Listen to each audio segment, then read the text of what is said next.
सुलेमान मस्जिद के बाहर खड़ा था, पुलिस ने गोली मारी, उसकी हत्या कर दी, कोई कार्रवाई नहीं हुई।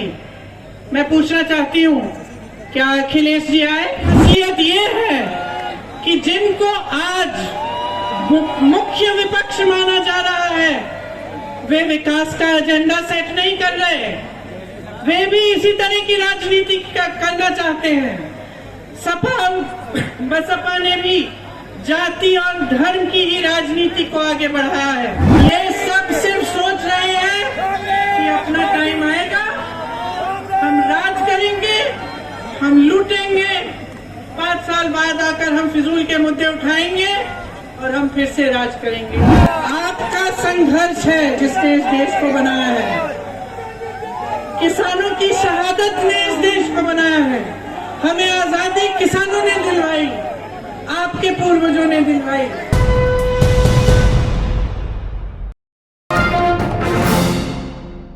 असलियत ये है कि जिनको आज मुख्य विपक्ष माना जा रहा है, वे विकास का एजेंडा सेट नहीं कर रहे, वे भी इसी तरह की राजनीति करना चाहते हैं। सपा बसपा ने भी जाति और धर्म की ही राजनीति को आगे बढ़ाया है।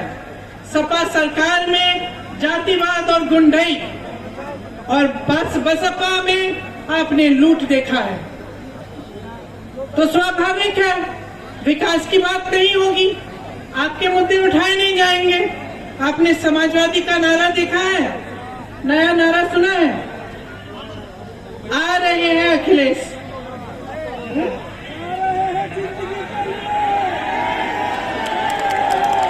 मैं पूछना चाहती हूँ, सीए और एनआरसी के कानून बने,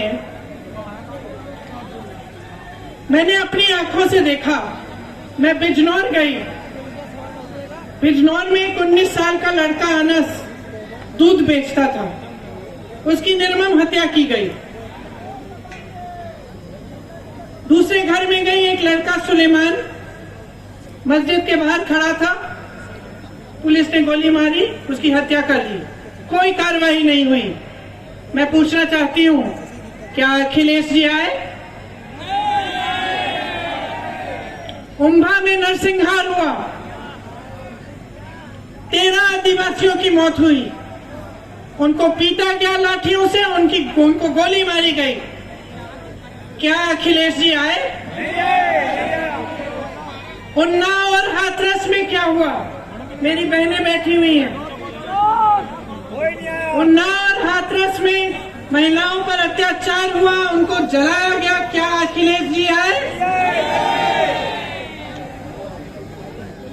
किसानों के आंदोलन में लखीमपुर खीरी में नरसंहार हुआ, जैसे मैंने कहा, आप सबने देखा वो वीडियो।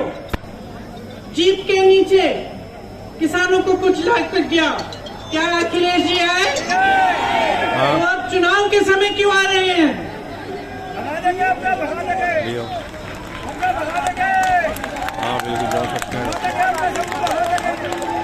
चुनाव के समय उनकी पार्टी और वो अचानक जीवित क्यों हो रहे हैं? पिछले 5 सालों से कहा थे, जब कांग्रेस सड़कों पर लड़ रही थी, जब कांग्रेस के 18,500 से ज्यादा कार्यकर्ता जेल में बैठे, तब अखिलेश जी कहाँ थे? उस समय अखिलेश जी क्यों नहीं आए?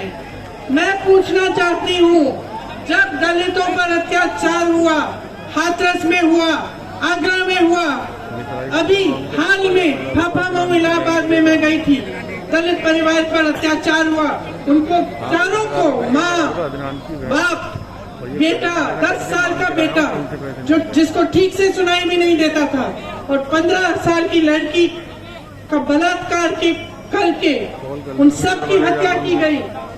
मैं पूछना चाहती हूँ, बसपा के नेता कहाँ थे? उन्होंने आवाज क्यों नहीं उठाई?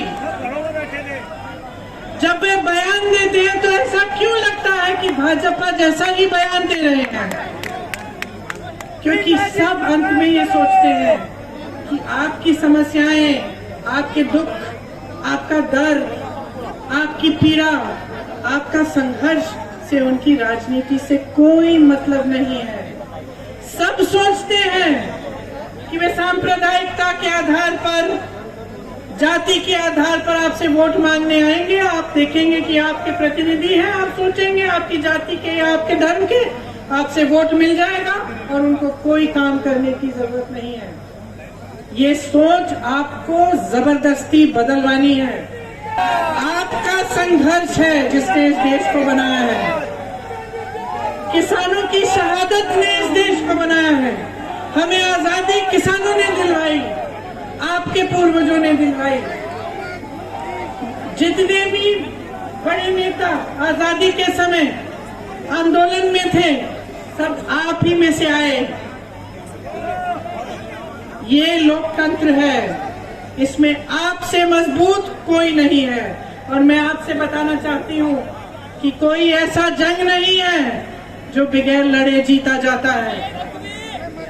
तो ये सब जो कह रहे हैं कि जीतने वाले हैं, जब लड़ ही नहीं रहे हैं तो जीतेंगे कैसे?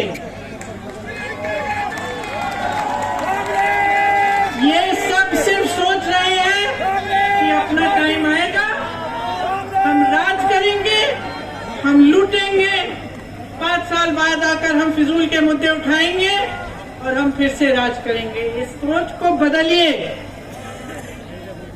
टाइम आपका है, समझदार आप हो, विवेक आप में है।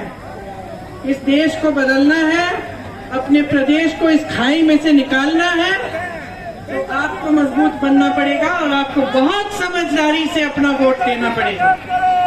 तो आज मैं यहाँ इसलिए आई हूँ, मैं आपसे कहना चाहती हूँ, मैं आपको मौका देना चाहती हूँ राजनीति को बदलने का। मैं अपनी बहनों को मौका देना चाहती हूँ और आप सबको कि राजनीति को विकास पर आधारित बनाओ, अपने नेताओं को जिम्मेदार बनाओ। ये देश आपका है, किसी की जागीर नहीं है। कोई कितना भी बड़ा नेता हो, उसकी जागीर नहीं है। ये देश आपका है।